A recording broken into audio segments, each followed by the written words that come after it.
کو بہم رکھا ہے، ہم نے ایمان و عقیدے کو بہم رکھا ہے، خانہ دل میں سجا کر تیرا غم رکھا ہے،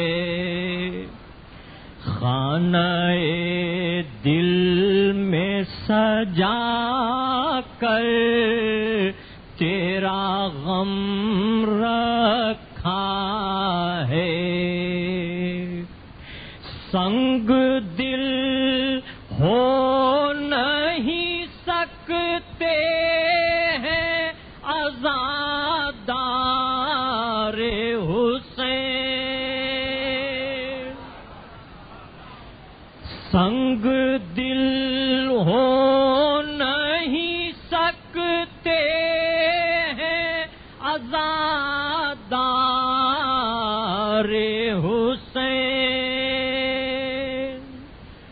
دل کی مٹی کو غم شاہ سے نم رکھا ہے، دل کی مٹی کو غم شاہ سے نم رکھا ہے، ایک ضربت کو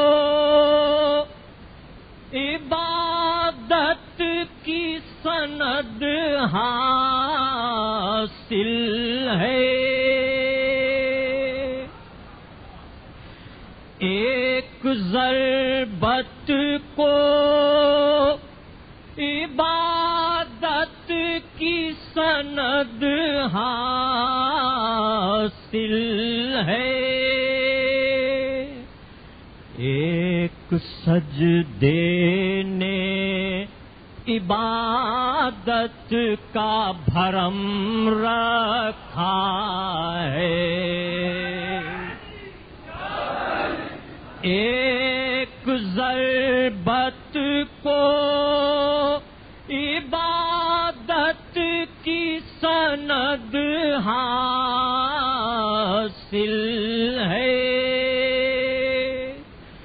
ایک سجدے نے عبادت کا بھرم رکھا ہے،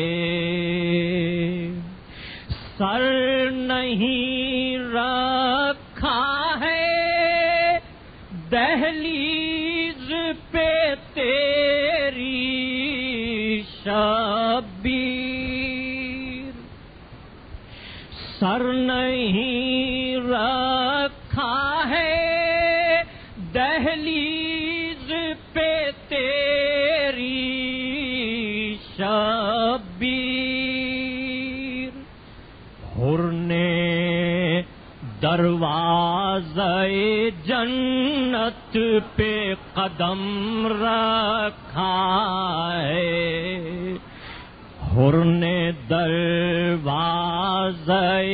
جنت پہ قدم رکھا ہے، بولے خیبر میں نبی میرے وسیع تیرے لیے، بولے خیبر میں نبی میرے وسیع تیرے لیے، حق نے شمشیر رکھی ہم نے علم رکھا ہے، بولے خیبر میں نبی وسیع تیرے لیے حق نے شمشیر رکھی ہم نے علم رکھا ہے شاہ کہتے تھے لائی اس کو تو پانی دے دے اب لبوں پر میرے بے شیر کا دم رکھا ہے پوچھنے والا نہ تھا کوئی سرے کر وہ بلا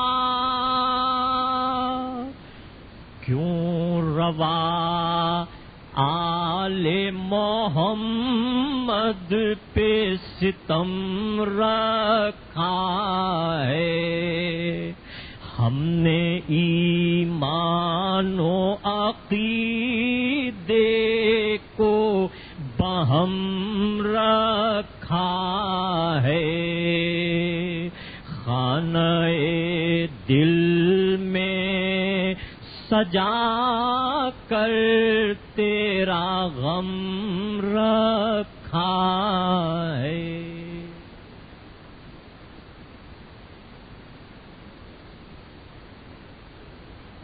الرحمن الرحیم الحمد للہ الملک الحق المبین المتصاغر لعظمتہ جبابرۃ الطاغین المتخاضع لکبریائہ عطاة المتمردین المعترف بربوبیتہ سائر الخلق اجمعین والصلاة والسلام والتحیۃ والاکرام علی اشرف النبیین وخاتم المرسلین سیدنا و مولانا ابی القاسم محمد و اہل بیتہ الطیبین الطاہرین المعصومین المظلومین اما بعد فقد قال اللہ سبحانہ وتعالی فی محکم کتابہ المبین بسم اللہ الرحمن الرحیم والتین والزیتون والطور سینین وہذا البلد الامین لقد خلقنا الانسان فی احسن تقویم ثم رددناہ اسفل سافلین الا الذین آمنوا وعملوا الصالحات فلہم اجر غیر ممنون صلوات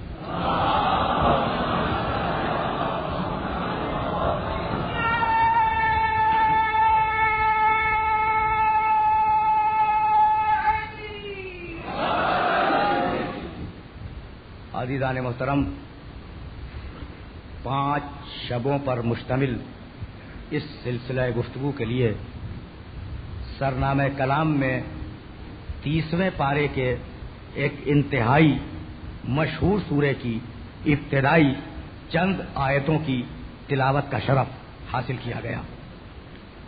ان آیات میں ارشاد ہوا بسم اللہ الرحمن الرحیم والتین قسم ہے انجیر کے درخت کی والزیتون قسم ہے درخت زیتون کی والطور سینین اور قسم ہے کوہ طور کی وہذا البلد الامین اور قسم ہے اس امانت والے شہر مکہ کی.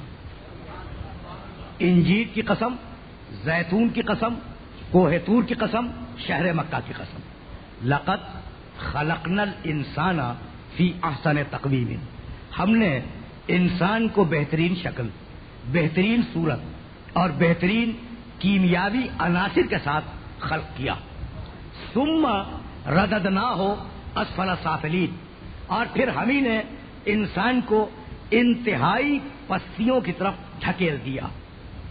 الا الذین آمنوا وعملوا الصالحات، اگر پستی میں جانا نہیں چاہتے ہو تو ایمان لاؤ اور عمل صالح کرو.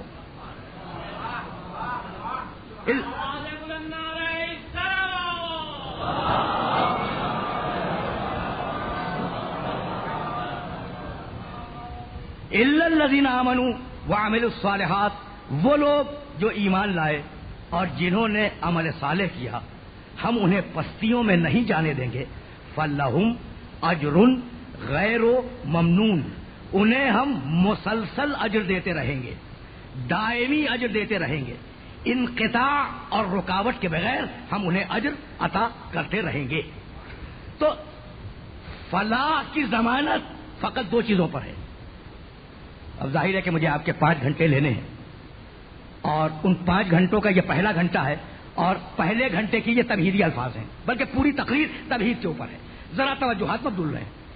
قرآن مجید نے جہاں جہاں انسان کو فلاح کی ضمانت دی، کامیابی کی ضمانت دی، جنت کی بشارت دی، ان سارے مقامات پر شرط ہے ایمان اور عمل صالح. ایمان لاؤ اور عمل صالح کرو.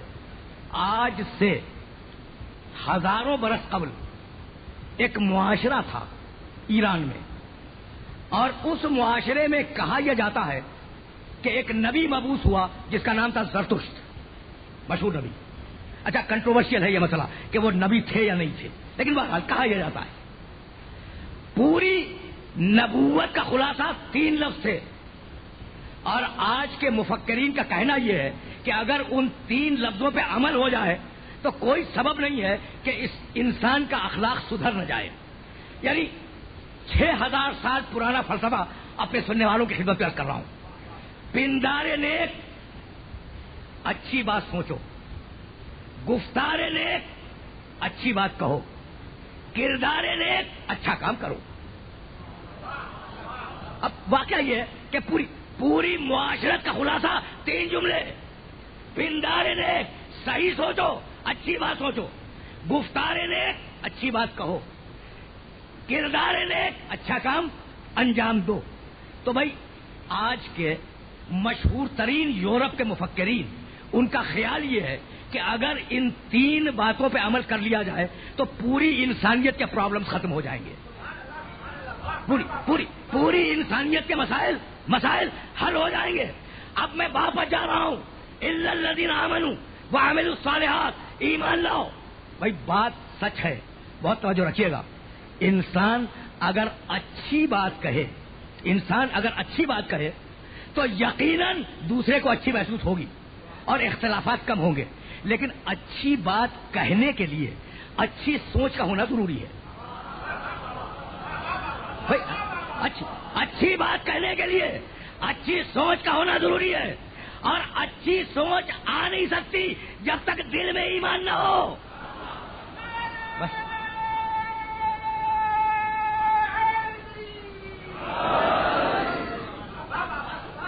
دیکھیے، اسلامی اخلاقیات کی بنیادیں استوار کر رہا ہے پروردگار عالم. اخلاقیات کی بنیادیں، بھائی اچھی سوچ ہوگی تو بات اچھی ہوگی، اور اگر سوچ اچھی نہیں ہوگی تو بات اچھی نہیں ہوگی. اور اچھی سوچ کے لیے ایمان ضروری ہے. تو پندار نیک اور گفتار نیک ایمان کے تحت میں آ گئے. اور اب بچا کردار نیک. بھائی اچھا عمل کرو. وَعَمِلُوا الصَّالِحَاتِ، عجیب مرحلہ ہے. وَعَمِلُوا الصَّالِحَاتِ،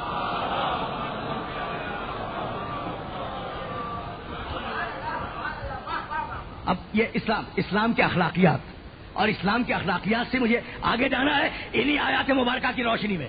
اچھا، تو اب یہ ایمان ہے کیا؟ توحید. یہ ایمان کیا ہے؟ سب جانتے ہیں کہ بھائی ایمان کیا ہے. تو ایمان زبان سے کلمہ پڑھ دینے کا نام نہیں ہے. زبان سے آپ نے کہہ دیا لا الہ الا اللہ، یہ ایمان نہیں ہے. زبان سے آپ نے فرمایا محمد رسول اللہ، یہ ایمان نہیں ہے۔ سورہ حجرات قرآن مجید کا 49واں سورہ، اور اس سورے میں پروردگار نے کہا بھائی ایمان کی شرط سنو، یا ایھا الذین آمنو۔ عجیب و غریب مرحلہ فکر ہے، اور یہ چاہ رہا ہوں کہ میرے سارے سننے والے ایمان کے سلسلے میں چند آیات سماعت فرماتے جائیں۔ سورہ حجرات کی آیت بعد میں پڑھوں گا، سورہ انفال کی پہلے، یا ایھا الذین آمنو، اے ایمان لانے والو۔ 8واں سورہ 24ویں آیت، سورہ حجرات کی آیت بعد میں عرض کروں گا۔ اے ایمان لانے والو، استجیبوا للہ وللرسول اذا دعاکم لما یحییکم، اگر خدا پکارے تو اس کی بارگاہ میں فوراً چلے جاؤ، اور اگر رسول پکارے تو اس کی بارگاہ میں فوراً چلے جاؤ۔ یعنی خدا کے پکارنے پر فوراً جاؤ، یہ ہے ایمان۔ رسول کے پکارنے پر فوراً جاؤ، یہ ہے ایمان۔ بھائی توجہ رکھیے گا، اس لیے کہ اب برابر کی آیت کر رہا ہوں، یا ایھا الذین آمنو استجیبوا للہ وللرسول اذا دعاکم لما یحییکم، اے ایمان لانے والو، خدا پکارے فوراً آؤ اس کی بارگاہ میں، رسول پکارے فوراً آؤ اس کی بارگاہ میں۔ اور اب اس کے برابر کی آیت، یا ایھا الذین آمنو لا تتبعوا خطوات الشیطان، اے ایمان لانے والو، شیطان کے قدم پر قدم رکھ کے اس کے پیچھے نہ چلنا۔ یعنی اب ایک بات عرض کرنا چاہ رہا ہوں، بھائی جدھر شیطان ہوگا ظاہر ہے ادھر خدا و رسول نہیں ہوں گے، اور جدھر خدا و رسول ہوں گے ادھر شیطان نہیں ہوگا۔ تو جو شیطان کی طرف جائے گا وہ رسول کی پکار پہ نہیں آئے گا۔ نہیں آئے گا۔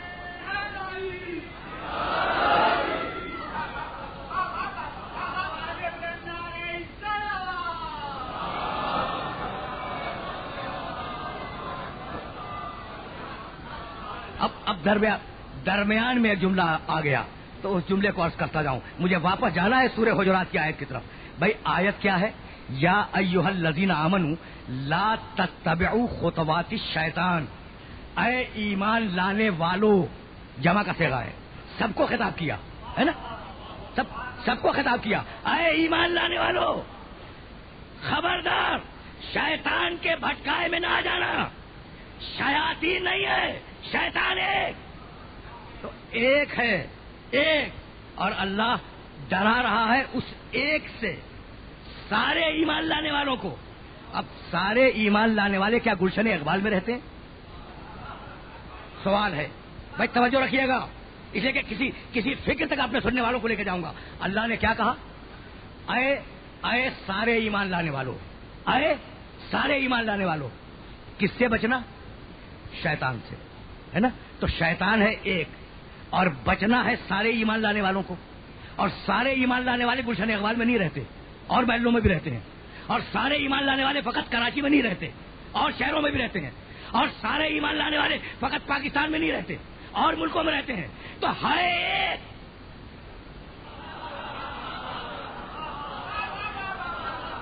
بھائی عجیب مرحلہ فکر ہے، جہاں سننے والوں کو لے کے جانا چاہ رہا ہوں۔ بھائی ایک ہے، اور خطرہ ہے کہ کراچی میں گمراہ کر دے، خطرہ ہے کہ لاہور میں گمراہ کر دے، خطرہ ہے کہ مکے والوں کو جا کے گمراہ کر دے، خطرہ ہے کہ مدینے والوں کو گمراہ کر دے۔ بھائی بات واضح ہو رہی ہے نا، بات واضح ہو رہی ہے۔ یعنی ہر ملک میں، ہر شہر میں، ہر محلے میں جہاں بھی ایمان لانے والا ہے، اللہ کا حکم یہ ہے کہ شیطان سے بچتے رہو۔ کیوں؟ اس لیے کہ تمہیں گمراہ کر سکتا ہے۔ تو کتنی طاقت ہے شیطان میں کہ ہر ایک کو دیکھ بھی رہا ہے اور ہر ایک کو گمراہ بھی کر سکتا ہے۔ بھائی رکے رہیں، بھائی ہر ایک کو دیکھ بھی رہا ہے اور ہر ایک کے دل میں گھس کر گمراہ بھی کر سکتا ہے، اور ہر ایک کے پاس بھی ہے، بھائی پاس بھی ہے۔ جو پاس ہو اس کا نام ہے حاضر، جو دیکھے اس کا نام ہے ناظر۔ بہت توجہ رکھیے گا، بہت توجہ رہے۔ جو بھائی بات واضح ہو رہی نا، جو پاس ہو اس کو کہتے ہیں حاضر، اور جو دیکھے اس کو کہتے ہیں ناظر۔ مسلمان بحث کر رہے ہیں کہ رسول حاضر ناظر ہے یا نہیں۔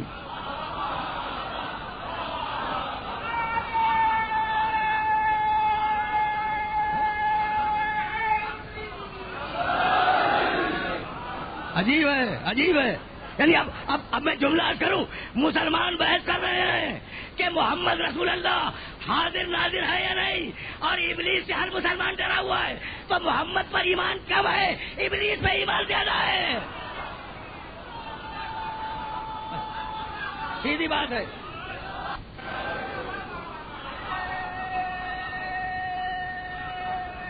سیدھی بات.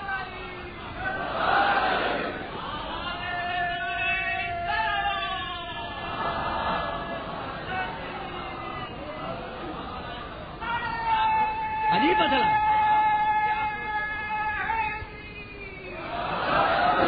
اب سلسلہ فکر کو آگے جانا ہے، لیکن اس مقام پر اس بحث کو آگے نہیں بڑھاؤں گا. یا ایھا الذین آمنوا استجیبوا للہ وللرسول اذا دعاکم لما یحییکم. اور اب واپس چلو سورہ حجرات کی طرف، 49واں سورہ قرآن مجید کا. انما المؤمنون الذین آمنوا باللہ ورسولہ ثم لم یرتابوا. جا کے دیکھ لینا قرآن میں آیا تھا یا نہیں. مومن فقط وہ ہے جو خدا پر ایمان لائے اور اس کے رسول پہ ایمان لائے، ثم لم یرتابوا، اور ایمان لانے کے بعد نہ خدا کی خدائی میں شک کرے نہ محمد کی رسالت میں شک کرے. مومن وہ ہے.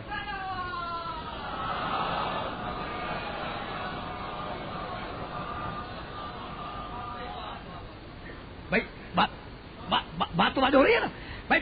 مومن وہ ہے جو دل سے محمد کو مانے، دل سے خدا کو مانے. بھائی یہ سورہ حجرات کی آیت تھی اور سورہ حامیم سجدہ میں آواز دی، قالوا ربنا اللہ ثم استقاموا. مومن وہ ہے کہ جب کہہ دے کہ اللہ ایک ہے تو اس پہ قیامت تک قائم رہے. قیامت جب کہہ دے. ان ساری آیتوں کو اگلی تقریروں میں استعمال کرنا ہے، اور آج تمہیدوں کی بنیادوں کی تمہیدیں استوار کر رہا ہوں تاکہ آگے مسائل بڑھ سکیں، یہ بنیادیں استوار ہو جائیں. قالوا ربنا اللہ ثم استقاموا. مومن وہ کہ جب کہہ دے کہ میرا رب اللہ ہے تو پھر اس پر قائم رہے. یہ توحید کی منزل. اور اب نبوت کی منزل. سورہ نساء 4 سورہ 64 آیت. رکنا نہیں ہے مجھے، تو بہت تیزی سے آگے جانا ہے، مجھے واپس جانا ہے اخلاق کی طرف. فلا وربک لا یؤمنون 4 سورہ 64 آیت. فلا وربک لا یؤمنون حتی یحکموک فیما شجر بینہم. دیکھو عجیب بات ہے، اللہ اپنی قسم کھا رہا ہے. فلا وربک، خدا کی قسم. لا یؤمنون، یہ زبان سے کلمہ پڑھنے والے اس وقت تک مومن نہیں بنیں گے. کس وقت تک مومن نہیں بنیں گے؟ حتی یحکموک فیما شجر بینہم، جب تک کہ وہ آپس کے جھگڑوں میں حبیب تجھ سے فیصلہ نہ کروائیں. بھائی مومن کب بنیں گے؟ مومن کب بنیں گے؟ جھگڑا آپس میں ہوا، فیصلہ محمد سے کروائیں جب مومن ہے. اور اگر کوئی خود محمد سے جھگڑا کر بیٹھے تو اب اس کے ایمان کی ضمانت نہیں ہے.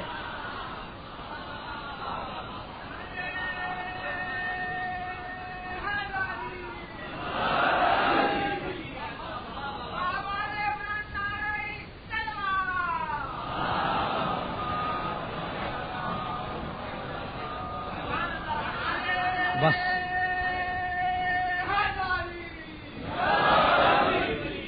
اب یہ ایک مسلسل خط فکر ہے، 5 راتوں پہ مشتمل. تو اب گفتگو کو مسلسل جانا ہے اور ترتیب کے ساتھ مجھے آگے بڑھنا ہے. فلا وربک، ابھی تو میں الذین آمنوا میں ایمان کی شرح کر رہا ہوں، عمل الصالحات تک ابھی نہیں پہنچا. فلا وربک لا یؤمنون، خدا کی قسم، اللہ اپنی قسم کھا رہا ہے، خدا کی قسم. یہ زبانی دعویٰ ہے ان کا ایمان کا، یہ اس وقت تک مومن نہیں ہے. حتی یحکموک فیما شجر بینہم، جب تک کہ یہ آپس کے جھگڑوں میں تجھ سے فیصلہ نہ کروائے.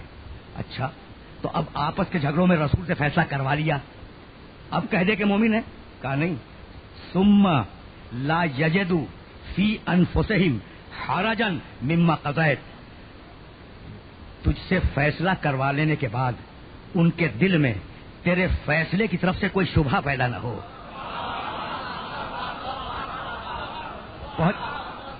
پہنچ گئی بات میرے سننے والوں تک. ثم لا یجدوا فی انفسہم حرجا مما قضیت، جب تو فیصلہ کر دے تو تیرے فیصلے پہ اعتراض نہ کرے، دل میں کوئی شک نہ ہے کہ یہ فلاں کو علم کیوں دے دیا، مجھے کیوں نہیں دیا.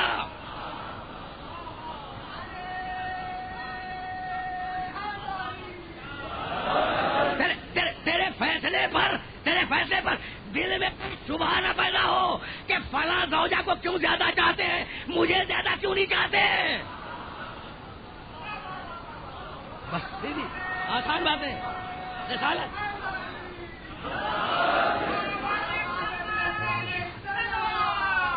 عجیب عجیب مرحلہ ہے.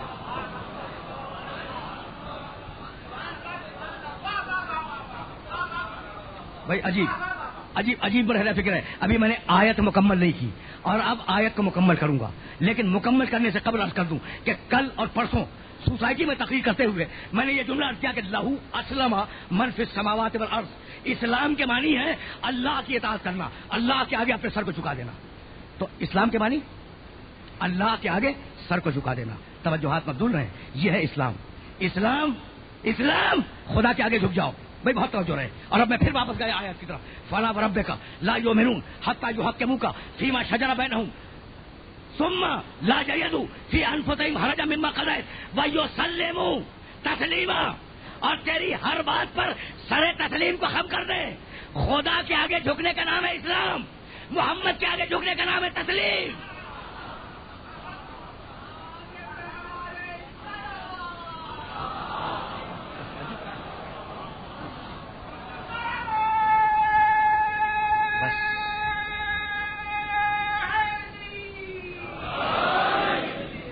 اب ایمان عرض کروں گا. ایمان کے تفصیلات کلو ما جاء بہ النبی، اس پر ایمان لانا ہے. ہر وہ بات جو نبی تمہیں دے اس پہ ایمان لانا ہے. اگر میں تفصیلات بیان کرنے بیٹھ جاؤں تو وقت ختم ہو جائے، یعنی دنیا ختم ہو جائے، مسئلے ختم نہ ہو کہ کن کن چیزوں پہ ایمان لانا ہے. اور اگر سمیٹ لو تو ایک جملے میں آ جائے کلو ما جاء بہ النبی. جو نبی تمہارے پاس لے کے آیا ہے اسے ماننا ہے، یہ ہے ایمان. ہے نا؟ میں آگے بڑھ رہا ہوں اور آہستہ آہستہ کسی مرحلے تک جانا ہے. اچھا عمل صالح کیا ہے؟ تو الصالحات، ہر خیر عربی میں صالح کہلاتا ہے. ہر نیکی صالح، ہر اچھائی صالح. الصالحات اچھائیاں، نیکیاں، اعمال خیر. اچھا تو اب کوئی شخص اگر ایمان کے بغیر اعمال خیر انجام دے تو وہ اسلام اور قرآن کی نگاہ میں عمل خیر نہیں ہے. بھائی دیکھیے اب یہ جو بات میں نے کہی ہے اس جملے، یہ تو دعویٰ ہے نا، دلیل تو کوئی نہیں ہے. ایمان کے بغیر اگر کوئی شخص مومن نہیں ہے اور ہاسپٹل بناتا ہے، کار خیر تو ہے نا، تو وہ اللہ کی نگاہ میں عمل خیر نہیں ہے. اچھا اس نے کوئی اور اچھا کام کر دیا، کسی ریگستان میں کسی سنسان علاقے میں ایک کنواں کھودوا دیا کہ گزرنے والے وہاں سے پانی پیئیں. اچھا مومن نہیں ہے تو اب یہ اس کا عمل خیر کاؤنٹ نہیں ہوگا. کیوں؟ اس لیے کہ عمل خیر نام ہے اطاعت خدا و رسول کا. دیکھیے عمل خیر کیا ہے پہلے یہ طے ہو جائے نا. عمل خیر ہے فروع دین. میں نشتر پارک میں اصول دین اور فروع دین کی تشریح میں 2 جملے کہہ چکا ہوں اور چاہ رہا ہوں کہ جملے دہرا دوں تاکہ اصول دین اور فروع دین سمجھ میں آ جائیں. جو اللہ بھیجے اور ہمیں قبول کرنا ہو اس کا نام ہے اصول دین، اور جو ہم بھیجیں اور اللہ کو قبول کرنا ہو اس کا نام ہے فروع دین. سیدھی بات ہے نا، کتنی آسان بات ہے. بھائی اس نے نبی بھیجا، اس نے قرآن بھیجا، اس نے عقید قیامت بھیجا، اس نے عقید توحید بھیجا، کتنی چیزیں بھیجی اور ہمیں قبول کرنا ہے. تو جو وہ بھیجے اور ہمیں قبول کرنا ہو اس کا نام ہے اصول دین. اور جو ہم بھیجیں، ہم نے نماز بھیجی، ہم نے روزہ بھیجا، ہم نے حج بھیجا، ہم نے زکات بھیجی، اب اسے قبول کرنا ہو اس کا نام ہے فروع دین. تو جتنے بھی کار خیر دنیا میں ہیں وہ سب فروع دین ہے یا نہیں؟ بھائی بہت توجہ رکھیے گا. اور ایمان کیا ہے؟ اصول دین. عمل صالح کیا ہے؟ فروع دین. اصول دین کے معنی بھائی اصول جمع ہے اصل کی، اور اصل کہتے ہیں درخت کے تنے کو. فروع جمع ہے فرع کی، فرع کہتے ہیں درخت کی شاخ کو. توجہات مبذول ہے نا. تو ایمان درخت کا تنا ہے، عمل درخت کی شاخیں ہیں. اگر شاخوں کو پانی دیتے رہو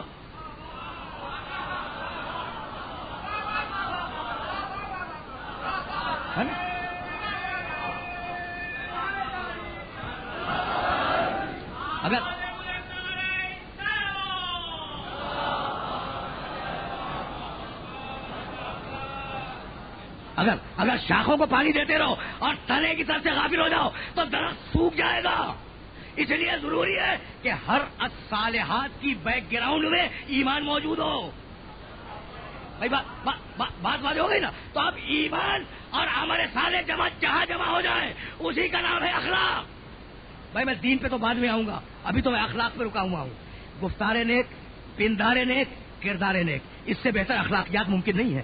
تو اب جہاں ایمان ہو, جہاں عمل صالح ہو, یہ دونوں چیزیں جہاں جمع ہو جائیں وہاں پہ ہے اخلاق. بھائی یہی سبب ہے کہ دنیا کے, بھائی اب میرے جملے کو یاد رکھیے گا, اس لیے کہ جب میں کچھ بولتا ہوں نا تو پڑھنے کے بعد بولتا ہوں.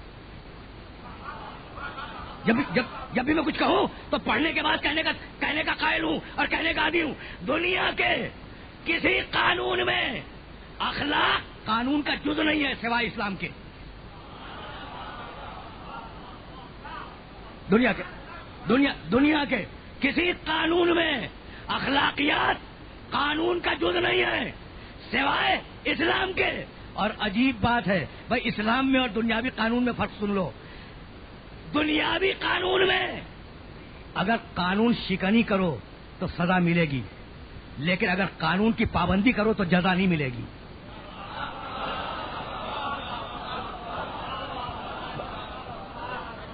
بھائی آپ ابھی امام بارگاہ سے نکلنے کے بعد اپنی کار میں چلتے ہوئے کسی سگنل پہ چلے جائیں اور ریڈ ہو لائٹ, سرخ بتی جل رہی ہو اور آپ کھڑے ہو جائیں, ہے نا, آپ کھڑے ہو گئے, جتنی دیر سرخ رہی آپ کھڑے رہے, آپ نے قانون کی پابندی کی یا نہیں کی, آپ کو کوئی جزا ملے گی؟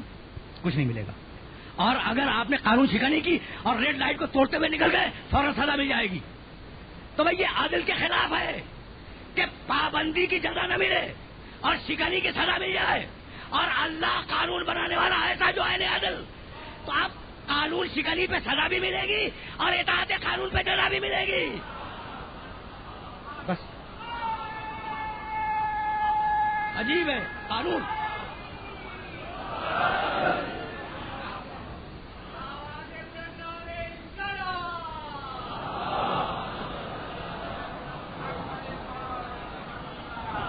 اب یہ تمہیدیں آہستہ آہستہ استوار ہو جائیں. اچھا تو اب قانون اور ہے, اخلاق اور ہے, لیکن دنیا کے, آرام سے سنیے گا بہت اطمینان کے ساتھ, لیکن یہ تمہیدی منزلیں جو استوار ہو رہی ہیں دنیا کے کسی بھی سماج میں ایسا نہیں ہوا کہ اخلاق کو نکال کے باہر کر دیا گیا ہو.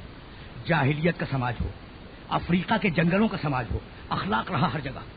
اگر اسلام کے آنے سے قبل, بھائی بہت توجہ کیجیے گا, یہ مسئلہ میں نے اس لیے چھوڑا کہ میرے دائیں بائیں سامنے انتہائی پڑھے لکھے لوگ بیٹھے ہوئے ہیں, تو میں چاہ رہا ہوں کہ جو بات ہے وہ پہنچ جائے میرے سننے والوں تک.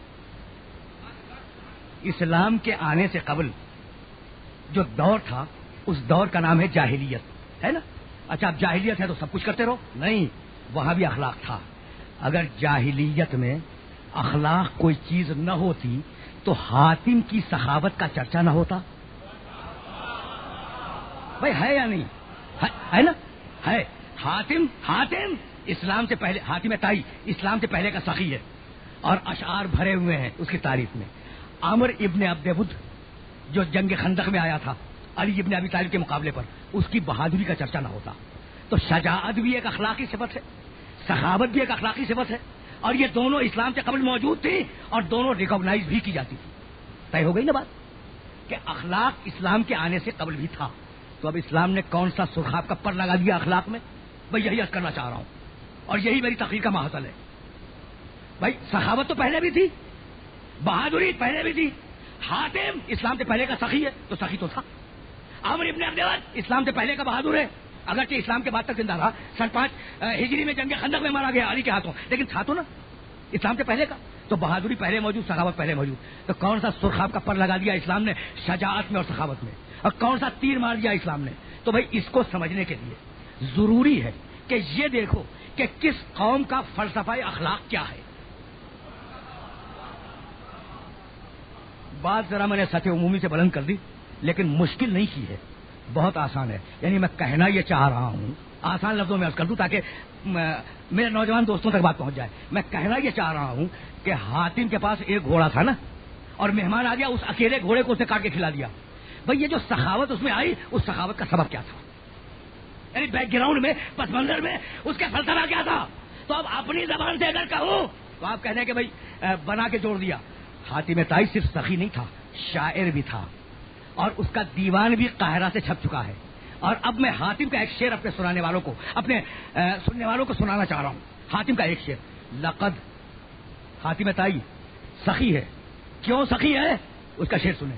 لقد کنت اختار القرا تاوی الحشا مخاوفتن من ان یقال لئیم. حاتم کہتا ہے کہ میں نے اپنے پیٹ پر پتھر باندھا اور لوگوں کو کھانا کھلا دیا. یہ میں نے کیا.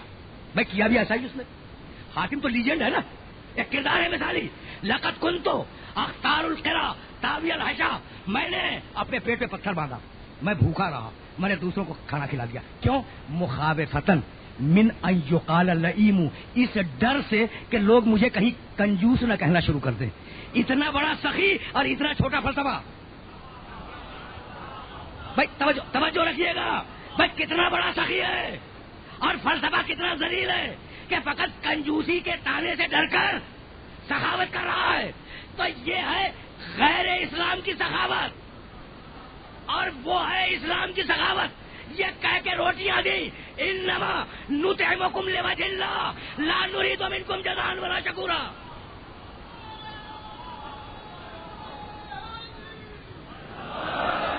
فرض دیکھو،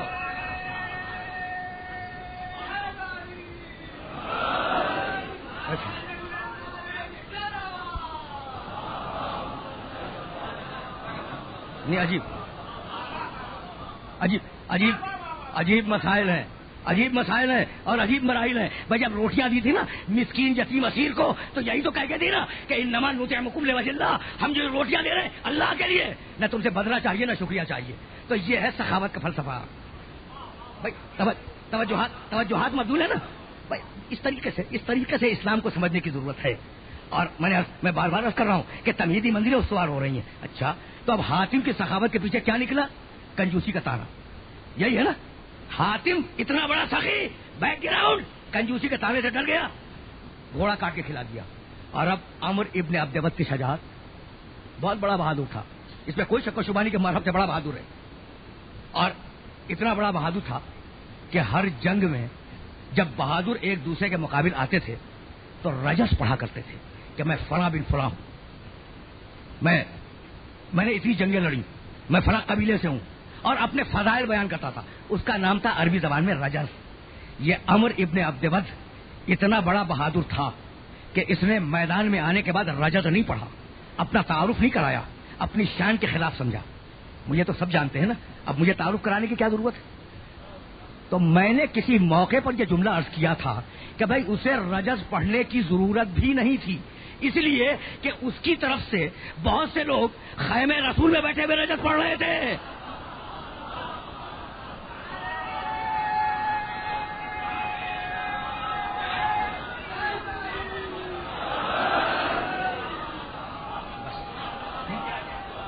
عجیب ہے.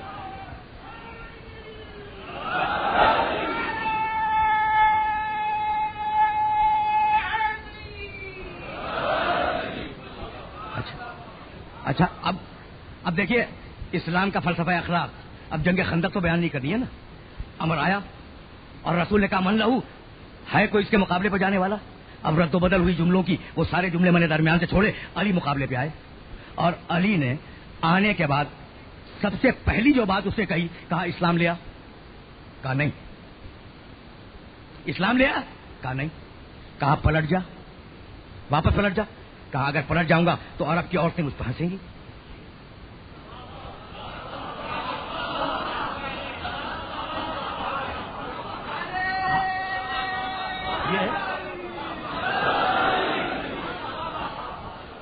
بھائی عجیب مراحل ہیں اور اس طریقے سے غور کرنے کی ضرورت ہے. بھائی میں ہمیشہ یہ عرض کیا کرتا ہوں کہ یہ جو جنگیں ہیں نا، بدر، احد، خندق، خیبر، حنین، تبوک وغیرہ کے واقعات، یہ ذہنی عیاشی نہیں ہیں، یہ دو پہلوانوں کی زور آزمائی نہیں ہے، یہ دو تلواروں کا ٹکراؤ نہیں ہے، عقیدوں کی اصلاح ہے۔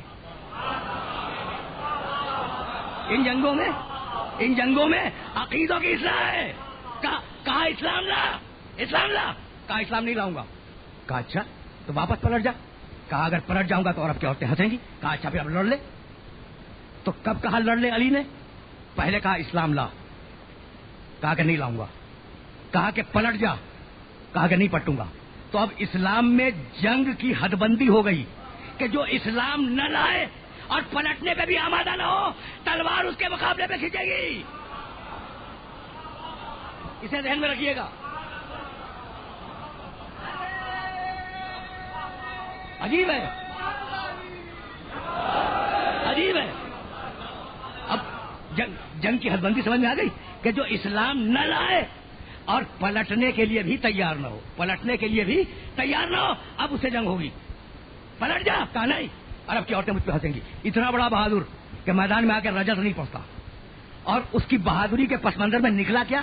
اتنی ذلیل سی بات، عورتوں کے ہنسنے سے ڈر گیا، ہے نا۔ اب یہ ہے جاہلیت کی بہادری، اور وہ تھی اسلام کی بہادری کہ علی اس کے سینے پہ بیٹھ گئے اور اس نے لعاب دہن پھینکا۔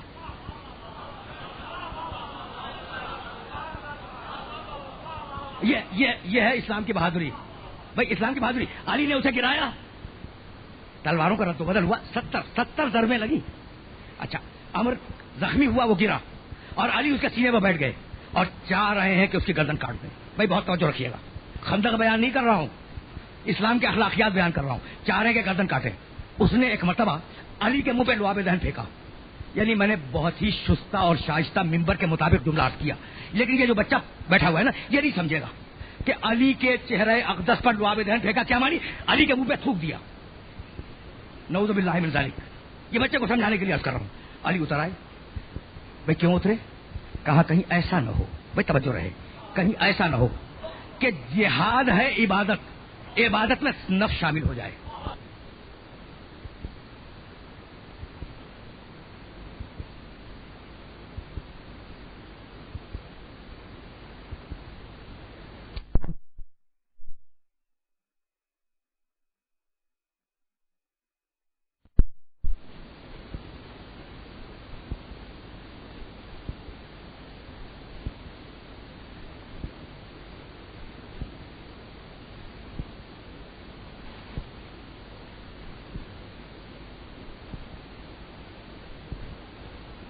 جیسے روزہ ہے، جیسے نماز ہے، جیسے حج ہے، اس طریقے سے جہاد عبادت ہے۔ اور علی مال غنیمت لوٹے نہیں گئے تھے، عبادت کرنے گئے۔ تو اب جب اس نے لعاب دہن پھینکا چہرہ مطہر علی کے اوپر، تو علی اتر آئے۔ کیا لکھا لوگوں نے؟ کہ علی اس لیے اتر آئے کہ کہیں عبادت میں نفس شامل نہ ہو جائے۔ یہی ہے نا بھئی، یہ جنگ خندق کس سن میں ہوئی؟ سن 5 ہجری میں۔ اور نفس کب بکا؟ 5 سال پہلے ہجرت میں۔ تو نفس تو تھا ہی نہیں۔ جو بھائی کچھ بات پہنچی؟ بھائی کچھ بات پہنچ رہی ہے؟ بھائی یہ جو تم کہہ رہے ہو، بھائی کان پک گئی یہ سنتے سنتے ذاکرین سے، اور مجھے بھی پڑھتے پڑھتے پسینہ آ گیا۔ یعنی ہمیشہ یہ کہتے ہیں کہ بھائی علی اس لیے اتر آئے تھے کہ عبادت میں نفس شامل نہ ہو جائے۔ بھائی نفس تھا کہاں سن 5 ہجری میں؟ وہ تو شب ہجرت اللہ کے پاس جا چکا تھا۔ علی کے پاس نفس تو تھا ہی نہیں، تو پھر اترے کیوں؟ تو بھائی اترے اس لیے کہ منافق مورخ کا قلم روک لے، کیا کہیں یہ نہ لکھ دے کہ علی نے عبادت میں نہیں قتل کیا، غصے میں آ کے قتل کر دیا تھا۔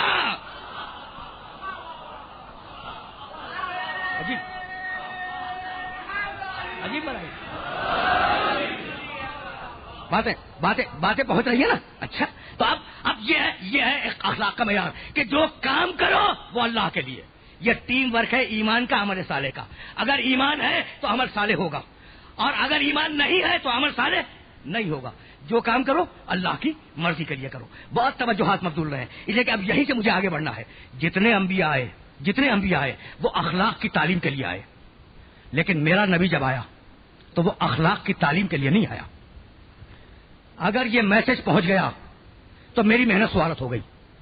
آدم آئے اخلاق کی تعلیم کے لیے، نوح آئے تعلیم اخلاق کے لیے، ابراہیم آئے تعلیم اخلاق کے لیے، اور جب اختلافات پیدا ہوئے معاشرے میں تو پھر شریعت بھی آئی، لیکن بنیادی تعلیم اخلاق. لیکن میرا نبی اخلاق کی تعلیم کے لیے نہیں آیا.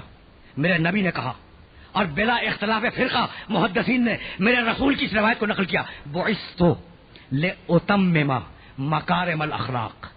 میں اخلاق کی تعلیم کے لیے نہیں آیا ہوں، میں تو اس لیے آیا ہوں کہ تمہیں اخلاق کی انتہائی بلندیوں تک پہنچا دوں. یہ ہے محمد اور یہ ہے مقام ختم نبوت. روکے رہیے گا بھائی. انبیاء آئے تعلیم اخلاق کے لیے، محمد آئے تعلیم مکارم اخلاق کے لیے، ہے نا. یعنی مکارم اخلاق کیا ہے؟ اخلاق کی انتہائی بلندیاں. تو منصب ختم نبوت کیا ہے؟ انبیاء کے سارے صفات کمال جب ایک نقطے پہ جمع ہو جائے تو وہ محمد کہلائے. دیکھیں یہاں روک رہا ہوں اس لیے کہ مجھے کوئی بات کہنی ہے. انبیاء کے سارے صفات کمال جب ایک نقطے پہ جمع ہو جائیں تو اس نقطے کا نام ہے محمد اور اس کا نام ہے ختم نبوت. بات واضح ہوئی؟ یعنی آدم میں کچھ اچھائیاں تو ہوں گی نا، نبی ہیں، وہ اچھائیاں محمد میں ہوں. نوح میں کچھ اور ہوں گی، وہ بھی محمد میں ہوں. ابراہیم میں کچھ اور ہوں گی، وہ بھی محمد میں ہوں. تو 1,23,999 انبیاء کی ساری خوبیاں جب ایک ذات میں جمع ہوں تو اس ذات کا نام ہے محمد.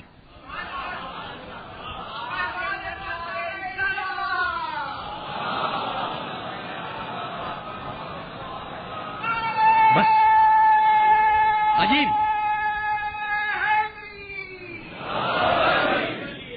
بہت اطمینان سے سماعت کیجیے گا، اس لیے کہ جس مرحلے پہ لے آیا ہوں نا منصب ختم نبوت، گفتگو کو اس مرحلے سے اب آگے نہیں لے جاؤں گا، لیکن بات مکمل ہو جائے. اور غالباً کل 11:30 یا 11:45 بجے رات کو ایک انتہائی بڑے اجتماع سے خطاب کرتے ہوئے مضافاتی علاقے میں یہ کہہ رہا تھا کہ خدا کی قسم میں مجلس حسین کو ذہنی عیاشی نہیں سمجھتا، عبادت سمجھتا ہوں. اور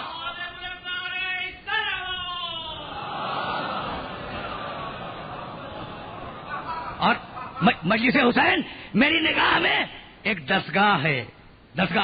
تو میں اپنے سامعین کا وقت ضائع کرنے کا عادی نہیں ہوں.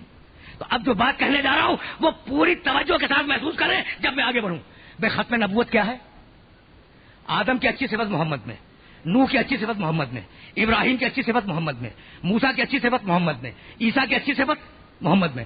یعنی 1,23,999 پیغمبروں کی ساری صفتیں جب ایک جگہ جمع ہو جائیں تو وہ کہلائے محمد اور وہیں پہ نبوت ختم ہو جائے. طے ہو گئی یہ بات؟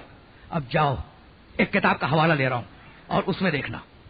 شاہ عبد العزیز محدث دہلوی رحمۃ اللہ علیہ بر صغیر کے نامور عالم گزرے ہیں اور انہوں نے ایک کتاب لکھی ہے. اس کتاب کا نام ہے سر الشہادتین. سر الشہادتین آپ کو اردو ترجمہ بھی مل جائے گا.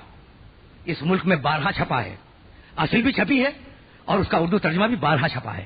شاہ عبد العزیز محدث دہلوی رحمۃ اللہ علیہ، کتاب کا نام سر الشہادتین.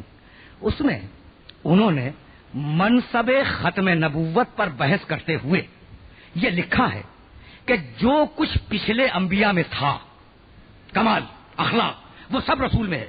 یہ ہے ختم نبوت سوائے ایک کے. اور یہاں انہوں نے بات روکی، کہنے لگے، میرے ایک محترم دوست بولے اور سچ کہا انہوں نے. اب میں استدلال کو اس مقام سے آگے لے جاؤں گا. بھائی دیکھیے گا استدلال کو وہاں سے آگے جانا ہے. سوائے ایک کمال کے، یحییٰ شہید ہوئے، زکریا علیہ السلام شہید ہوئے اور پیغمبر شہید ہوئے. تو سارے صفات کمال پیغمبروں کے تو محمد کو مل گئے، لیکن شہادت تو نہیں ملی. نہیں ملی نا، رسول کو شہادت نہیں ملی. اس کا مطلب یہ کہ سارے کمالات تو نہیں آئے. تو اب انہوں نے لکھا، میں نہیں کہہ رہا ہوں، محدث دہلوی رحمۃ اللہ علیہ، میرے مسلک سے ان کا تعلق نہیں ہے. انہوں نے لکھا کہ بھائی بات یہ ہے کہ شہادت کی ہے 2 قسمیں. بتائیے کیا ہے؟ کہا ایک ہے سری خفیہ شہادت اور ایک ہے جہری علانیہ شہادت. تو چونکہ اللہ نے یہ طے کیا تھا کہ اپنے حبیب کو کسی صفت سے خالی نہیں رکھے گا، تو اس نے یہ طے کیا کہ اگر میں محمد کو شہید کروا دوں تو نیا اسلام آیا ہے، اسلام کی حیثیت مجروح ہوگی، اسلام کی شوکت ڈیمیج ہو جائے گی، اسلام آگے نہیں بڑھ پائے گا. اس لیے اللہ نے طے کیا کہ شہید ہو حسنین اور لکھا جائے محمد کے کھاتے میں. بھائی پوری طرح محسوس کریں تو میں آگے بڑھوں. تو اب کیا لکھا شاہ عبد العزیز محدث دہلوی نے کہ حسن کی شہادت پوشیدہ شہادت، لیکن یہ رسول کی شہادت. حسین کی شہادت اعلانیہ شہادت، یہ رسول کی شہادت. تو حسن کی شہادت رسول کی شہادت. بھائی یہی تو کہا نا انہوں نے، میں نہیں کہہ رہا ہوں. یہ کیوں کہہ رہے ہیں محدث دہلوی نے؟ یہ کہا کیوں؟ اس لیے کہ یہ صفت رسول سے رہ نہ جائے، رسول میں کمی رہ جائے گی، ہے یا نہیں؟ تو اب یہ دو شہادتیں حسن و حسین کی یہ لکھی کہاں؟ رسول کے کھاتے میں. تو بس یہاں فیصلہ ہو گیا، حسن کا قتل رسول کا قتل اور حسین کا قتل رسول کا قتل. تو اب حسن کے قاتل کے متعلق فتویٰ کیا ہے؟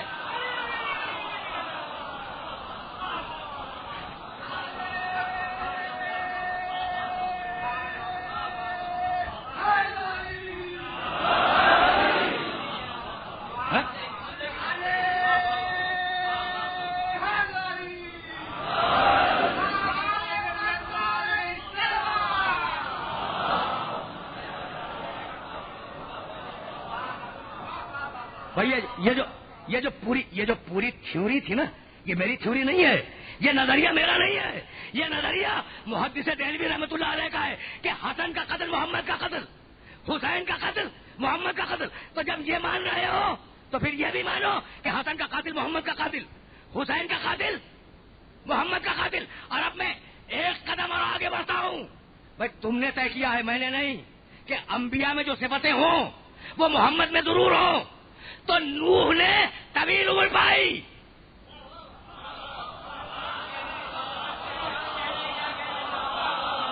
بھائی بات مکمل ہو گئی.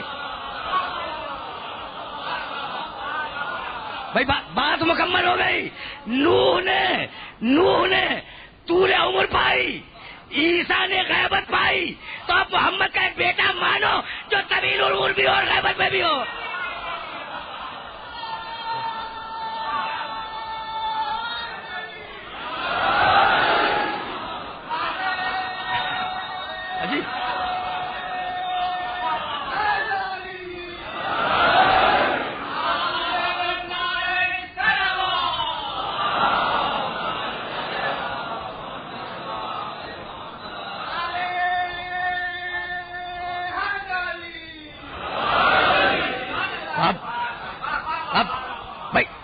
منصب ختم نبوت جہاں سارے انبیاء کی صفتیں سمٹ کے آ جائیں، جہاں سارے انبیاء کے اخلاق سمٹ کے آ جائیں. تو اب اخلاق کون بتلائے کہ اچھا کیا ہے برا کیا ہے؟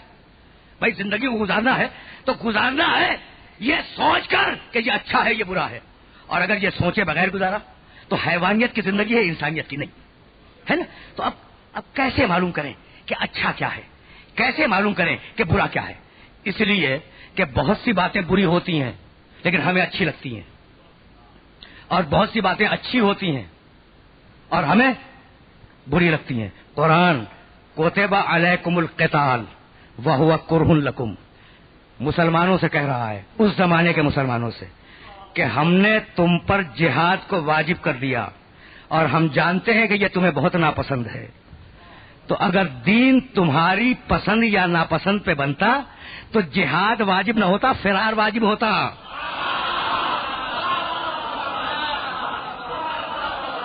آیت ہے،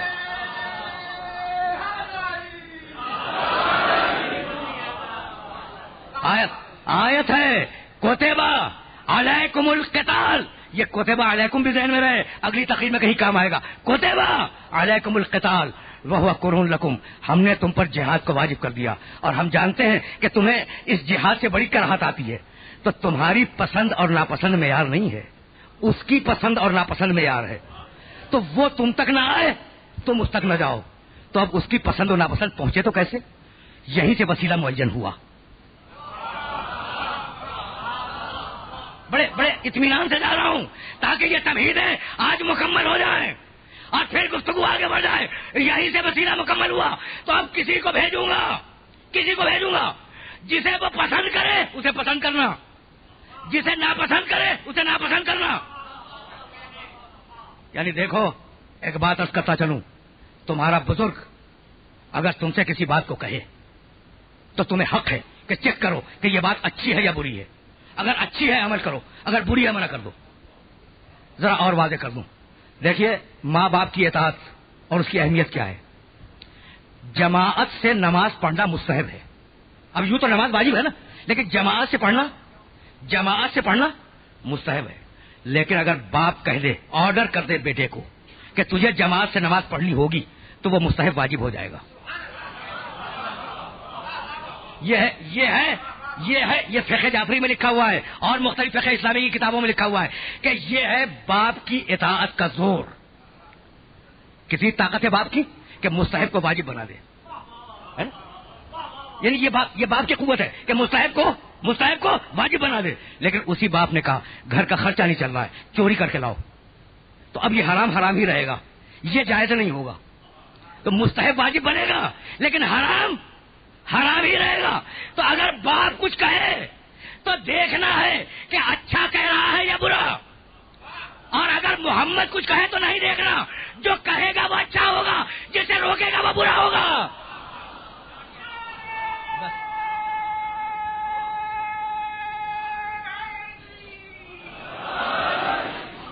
بھائی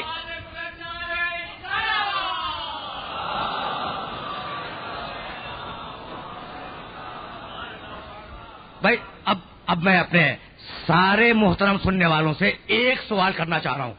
بھائی باپ میں اور محمد میں فرق سمجھ میں آ گیا؟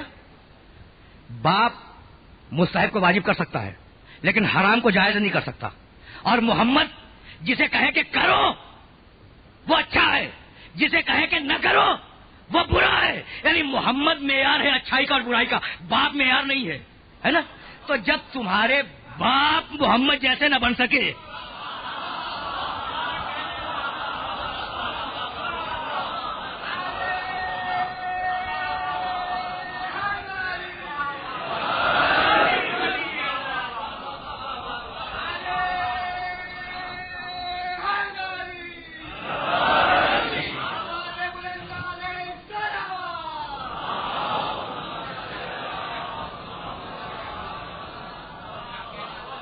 یعنی بھائی میں تو قرآن مجید کی روشنی میں بات کر رہا ہوں. محمد ہم سب کے باپوں سے بڑا ہے نا. اور یار لوگ کہیں کہ بڑا بھائی، یعنی عجیب مرحلہ فکر ہے. سوچنا پڑتا ہے کہ اس مقام پہ کیا عرض کروں. بھائی جو محمد کہے وہ کرو، جس سے محمد روکے اس سے رک جاؤ. بھائی بات کو ذرا سا اور آگے لے جا رہا ہوں. اسلام میں اچھائی اور برائی کا معیار کیا ہے؟ جسے محمد اچھا کہہ دے وہ اچھا ہے، جسے محمد برا کہہ دے وہ برا ہے. تو یہ تو احکام کی بات ہو رہی تھی، تم نے بھی لیا ہم نے بھی لیا.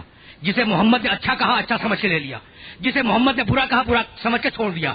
تو اب شخصیات میں بھی تو یہی کرو کہ جسے سینے پہ سے لگا لے اسے اپنا لو، اور جسے باہر نکال دے تم بھی باہر نکال دو.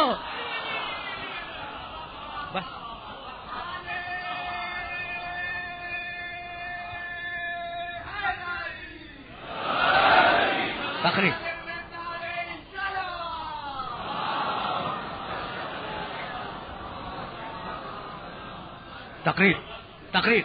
تقریر اس منزل پر اختتام پذیر ہوئی، اور اب میں اس سے آگے نہیں جاؤں گا. اور مجھے نہیں معلوم کہ کل بھی مجھے 9:45 بجے آپ کی خدمت پہ حاضری دینی ہے یا 9:30 بجے. 9:30 تو کل انشاءاللہ 9:30 پر آپ کی خدمت پہ حاضری دوں گا. گفتگو کو اس مقام پر روک رہا ہوں. محمد کا ہر عمل حجت، ہزاروں ہزار مرتبہ کی سنی ہوئی روایت، اس روایت کو عرض کروں گا اور اپنے محترم سننے والوں سے اجازت لے لوں گا. محمد کا ہر عمل حجت، جو کر دے وہ حجت، جو کہہ دے وہ حجت. اور اگر تم اس کے سامنے کر رہے ہو اور وہ چپ ہے، منع نہیں کر رہا ہے، تو وہ بھی حجت. یہ ہے محمد رسول اللہ کی قوت. جو کہہ دے وہ حجت ہے، مانو. جو کر دے وہ حجت ہے، مانو. اور اگر تم اس کے سامنے کر رہے ہو اور وہ تمہیں روک نہیں رہا ہے تو وہ بھی حجت ہے. کیوں؟ اس لیے کہ اس کا فریضہ ہے کہ اگر کوئی غلط کرے تو روکے. محمد سمجھ میں آ گیا نا بھائی؟ محمد سمجھ میں آ گیا. تو اب صحیح کتاب کی صحیح روایت.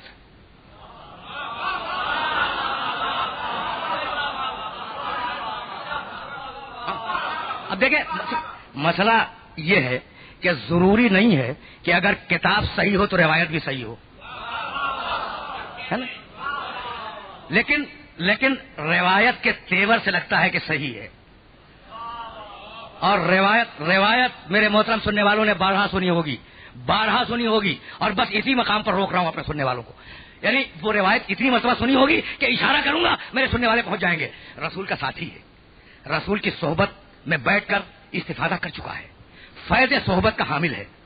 رسول کی مسجد میں کھڑا ہوا نماز پڑھ رہا ہے اور رسول بیٹھے ہوئے اس کو نماز پڑھتے ہوئے دیکھ رہے ہیں. بہت مشہور واقعہ ہے, صحیح کتاب کی صحیح روایت. تو اب سچویشن کیا ہے؟ نبی مسجد میں بیٹھے ہیں اور نبی کا ایک ساتھی وہ نبی کی نگاہوں کے سامنے نماز میں مشغول ہے. ایک مرتبہ وہ نماز پڑھ رہا ہے, رسول نے آواز دی, ابئی, نام ہے ابئی ابن کعب رضی اللہ تعالیٰ عنہ. ابئی, اب وہ تو نماز پڑھ رہا ہے نا, پھر پکارا ابئی, صحابی نماز میں, رسول نے پھر پکارا ابئی. اب صحبت کا بیٹھا ہوا ہے, نماز کی اہمیت تو جانتا ہے.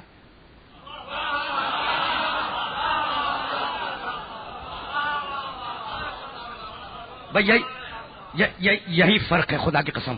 اب میں کیسے اپنے سننے والوں کی خدمت میں عرض کروں کہ دو ہی تو مقامات ہیں جہاں رسالت میں اور نماز میں ٹکراؤ ہوا. دو ہی مقامات ہیں, یا ابئی کو پکارا نماز میں رسول نے, اور یا علی کے زانو پہ سر رکھ کے سو گئے اور وہی اترنے لگی.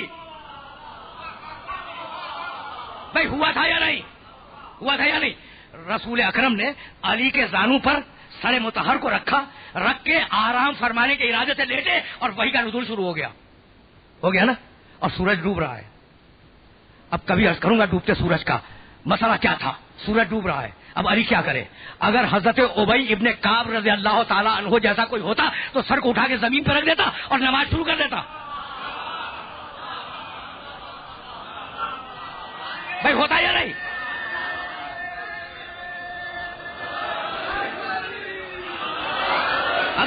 اگر ایسا ہوتا تو رسول کے سر مطہر کو زمین پر رکھتا اور نماز شروع کرتا, لیکن ایسا نہیں تھا. وہ رسول جیسا تھا, جانتا تھا کہ نماز فروع دین میں ہے اور محمد اصول دین میں ہے.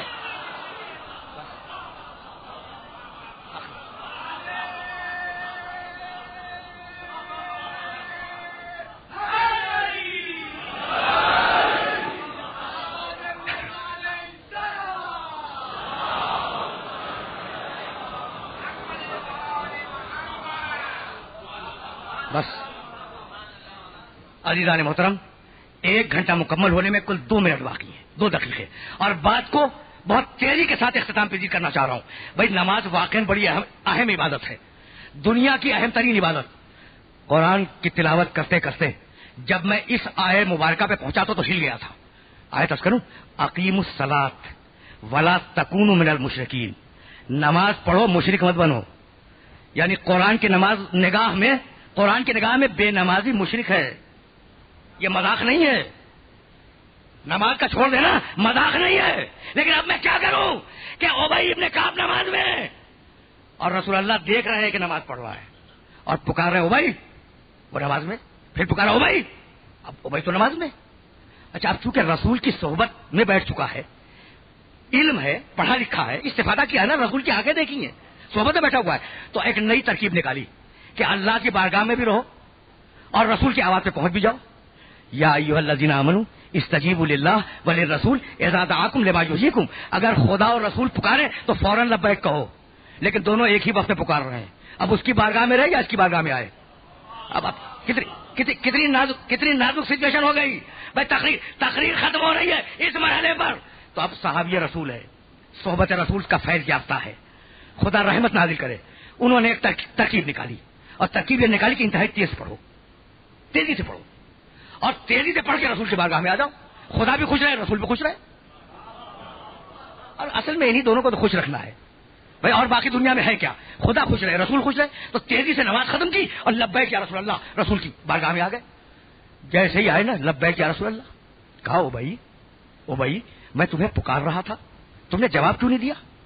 کہا یا رسول اللہ نماز پڑھ رہا تھا. اب رحمت للعالمین جلال میں ہے, یا رسول اللہ نماز پڑھ رہا تھا. کہا کیا میں نہیں دیکھ رہا تھا؟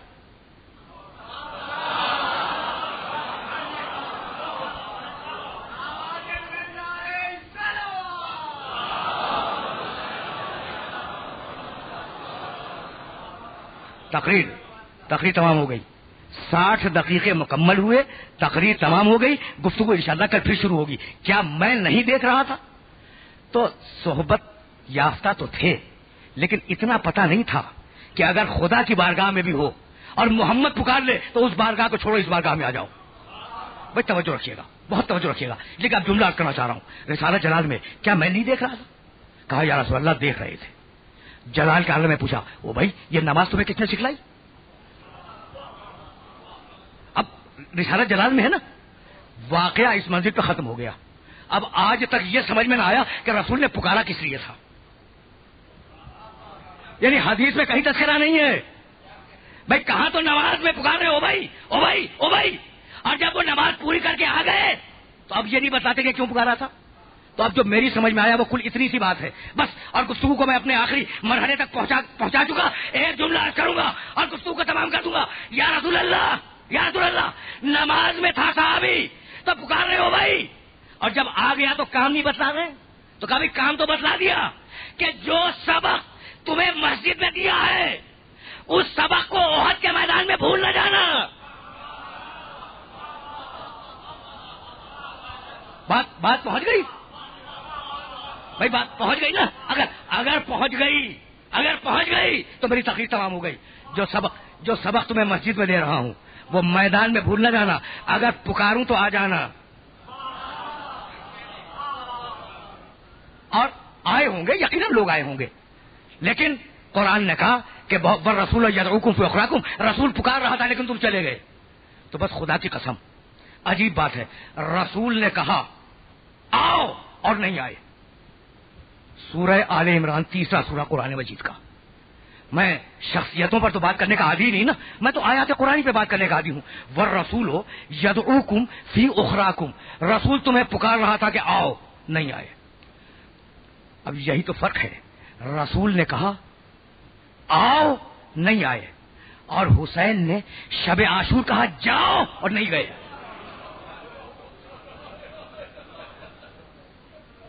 بات مکمل ہو گئی. یہ ہے تربیت رسول کا فیض. یہ ہے تربیت رسول کا فیض. یہ ہے خون رسول کا فیض. حسین نے شب عاشور چراغ بجھا کے کہا جاؤ، نہیں گئے. جب چراغ بجھایا ہے اور بجھانے کے بعد ایک مرتبہ دوبارہ چراغ جلایا اور دیکھا کہ سب بیٹھے ہوئے ہیں تو پکار کے کہا کہ میں نے تو چراغ اس لیے بجھایا تھا کہ تم رات کی تاریکی میں نکل جاؤ، یہ تم گئے کیوں نہیں؟ تو حسین کا ایک بوڑھا صحابی 84 برس کی عمر ہے یا 86 برس کی عمر، دونوں قول ہیں، مسلم ابن اوسجۂ اسدی اٹھ کے کھڑا ہوا اور کہنے لگا کہ فرزند رسول جن کی ماؤں نے انہیں اس لیے پیدا کیا ہو کہ وہ آپ پر اپنی گردنوں کو قربان کر دیں، وہ آپ کو چھوڑ کے کہاں جائیں گے؟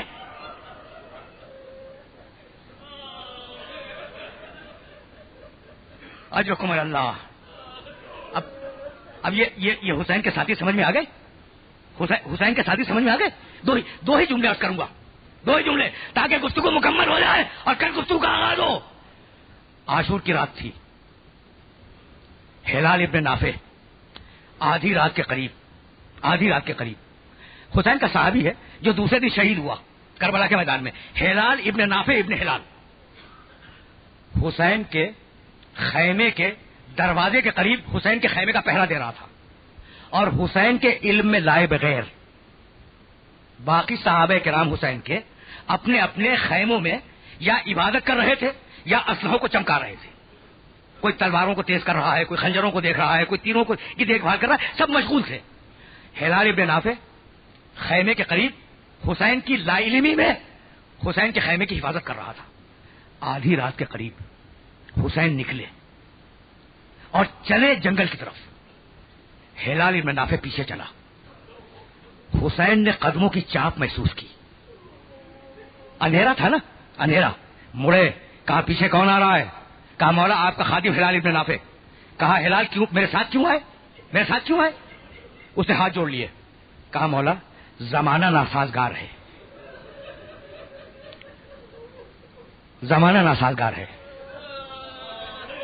مولا آپ اکیلے میدان کی طرف جا رہے ہیں. اگر کوئی دشمن چھپا ہوا ہو اور خدا نہ خواستہ وہ آپ پہ وار کر جائے تو میں قیامت کے دن رسول اللہ کو کیا منہ دکھلاؤں گا؟ بس 2 جملے عرض کروں گا، 2 جملے. میں کیا منہ دکھلاؤں گا؟ کہا اچھا ہلال، اگر آئے ہو تو میرے ساتھ آؤ. ہلال ابن نافع کو لے کے چلے، ایک مقام بتلایا.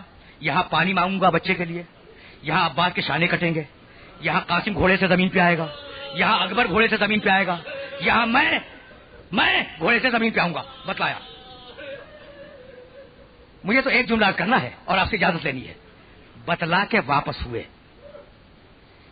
حسین جب پلٹے ہیں تو اپنے خیمے میں داخل نہیں ہوئے، داخل ہوئے شہزادی زینب کے خیمے میں، اور ہلال خیمے کے باہر رہ گیا. ہلال کہاں ہے؟ خیمہ زینب کے باہر. حسین کہاں ہے؟ خیمہ زینب کے اندر. ایک مرتبہ شہزادی کی آواز ہلال کے کان میں آئی کہ بھیا کل کا کیا فیصلہ ہوا؟ کہا بہن جنگ ہوگی. کہا بھیا آپ نے اپنے ساتھیوں کو آزما تو لیا ہے نا؟ بس یہ ہے میری تقریر کا آخری جملہ. آپ نے اپنے ساتھیوں کو آزما تو لیا ہے نا؟ کہیں ایسا تو نہیں کہ جنگ کے بعد چھوڑ کے چلے جائیں. بس ہلال نے یہ جملہ سنا. بھائی آپ گرجا کر چکے، اب رک جائیں، آپ رو چکے، مجلس تمام ہو گئی. ایک جملہ، بس ایک جملہ. ہلال نے یہ جملہ سنا کہ شہزادی کہہ رہی ہے کہ بھیا آپ نے اپنے ساتھیوں کو آزما لیا ہے یا نہیں.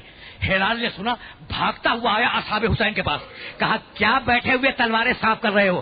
ارے علی کی بیٹی کو تم پہ اعتبار نہیں ہے. اجرکم اللہ، علی کی بیٹی کو تم پر اعتبار نہیں ہے. پھر سوچا، اصحاب حسین نے سوچا کہ کیا کریں، تو یہ طے کیا کہ جن کے پاس تلواریں ہوں وہ تلواروں کو گردن پہ رکھیں، جن کے پاس تیر ہوں وہ تیروں کو گردن پہ رکھیں، جن کے پاس نیزے ہوں وہ نیزوں کو اپنے سینوں پہ رکھیں، اور رکھ کے چلے اور شہزادی کی خدمت میں حاضر ہوں. اصحاب حسین اس شان سے شہزادی کی خدمت میں آئے اور کہا بیوی اگر آپ حکم دیں تو ہم اپنے ہاتھوں سے اپنی گردن کاٹ لیں. بھائی آخری جملہ سنو. ہلال ابن نافع صحابیوں کو لیے ہوئے پوری رات زینب کے خیمے کی نگرانی کرتا رہا. اب میں ہاتھ جوڑ کے کہتا ہوں ہلال، شب عاشور سے تم نے نگرانی کی، شام غریبہ میں کون نگرانی کرے گا؟ جب لوگ آگ لے کے آ جائیں گے، لکڑیاں